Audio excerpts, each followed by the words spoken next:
बड़ी डिग्रियां, बड़ी नौकरी और फिर बड़ी चोरी। मथुरा जीआरपी ने एक ऐसे हाई प्रोफाइल आरोपी को गिरफ्तार किया है जिसकी शैक्षणिक योग्यता जानकर आप भी हैरान रह जाएंगे। कोरोना काल में नौकरी छूटने के बाद फरहान तासिर नाम का ये युवक जुर्म की राह पर चल पड़ा और ट्रेन में सफर कर रहे यात्रियों को अपना निशाना बनाने लगा। उड़ीसा का रहने वाला फरहान तासिर, जिसने क्राइस्ट यूनिवर्सिटी बेंगलुरु से बीटेक और एमटेक किया और फिर एमबीए भी पुणे की सिम्बायोसिस यूनिवर्सिटी से किया है। दिल्ली की एक बड़ी कंपनी में मैनेजर था, लेकिन कोरोना के दौरान नौकरी चली गई। आर्थिक तंगी से जूझते हुए उसने जुर्म की राह पकड़ ली। 9 फरवरी को फरहान बिना टिकट दिल्ली से आगरा के लिए ट्रेन में सवार हुआ। 500 रुपए टीटी को थमाकर एसी कोच में पहुंचा और वहां एक डॉक्टर को अपना शिकार बनाया। डॉक्टर का पर्स और एप्पल मोबाइल चोरी कर लिया। एटीएम कार्ड से पासवर्ड मिलाकर 1.26 लाख रुपए भी निकाल लिए। जीआरपी पुलिस की इस कामयाबी ने एक बार फिर साबित कर दिया कि अपराधी चाहे कितना भी पढ़ा लिखा हो, कानून के शिकंजे से बच नहीं सकता। द्वारा एक अभियुक्त को गिरफ्तार किया गया है, जिनके द्वारा एक साइबर फ्रॉड के साथ साथ चोरी की घटना ट्रेन में कारित की गई थी। गिरफ्तार जो अभियुक्त हैं वे बीटेक क्वालिफाइड है, एमबीए क्वालिफाइड है और एमटेक क्वालिफाइड है और इन्होंने पहले भी घटना मुरादाबाद में कर रखी थी। दिनांक 9 फरवरी को एक डॉक्टर साहब, जिनका नाम राजकुमार है, वो भटिंडा से मथुरा ट्रैवल कर रहे थे ट्रेन में पंजाब मेल द्वारा। उसी ट्रेन में अभियुक्त दाखिल होता है और वो देखता है कि जो सीट में बिना रिजर्वेशन के वो चढ़ता है और अपना एक टिकट बनवा लेता है टीटी के माध्यम से। उसने देखा कि डॉक्टर साहब सो रहे थे, उनका बगल में उनका पर्स, वॉलेट और मोबाइल फोन रखा हुआ था।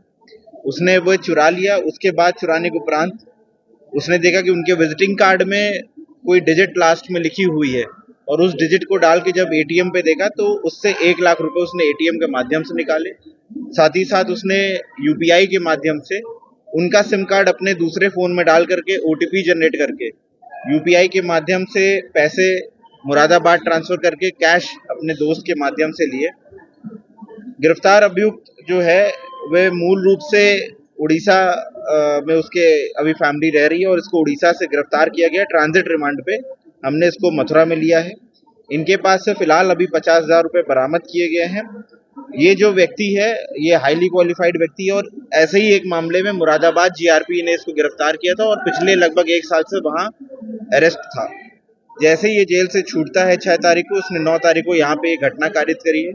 इसके जो अन्य साथी हैं उनके बारे में भी इनसे पूछताछ की जा रही है, जिसमें हमको शक है कि कोई और लोग भी शामिल हो सकते हैं और इनके जो और भी बरामदगी है वो भी इनसे पीसीआर में पुलिस कस्टडी रिमांड हम लोग कोर्ट से रिक्वेस्ट करेंगे, जिससे और भी बरामदगी की जा सके। अभी ये फिलहाल क्या करते थे? और ये अभियुक्त ने बताया कि ये फिलहाल पहले एक लार्सन एंड टूब्रो करके कंपनी थी, उसमें प्रोजेक्ट मैनेजर थे और इनकी कोरोना काल में नौकरी जाने के बाद ये साइबर फ्रॉड और इस तरीके की चीज़ों में आ गए।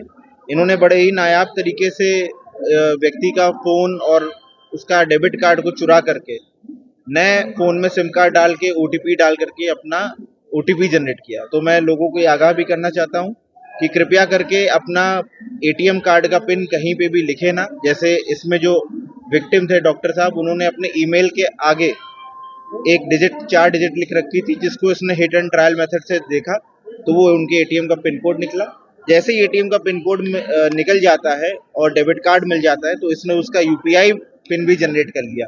इसलिए एक बार ये बहुत ज़रूरी है कि लोग जब ट्रैवल करते हैं या आम जनता इन नॉर्मल लाइफ में भी अपने पिन कोड को कहीं लिखे ना, उसको मेमोराइज करके रखें और उसको ऐसे व्यक्तियों के हाथ में ना जाने दें।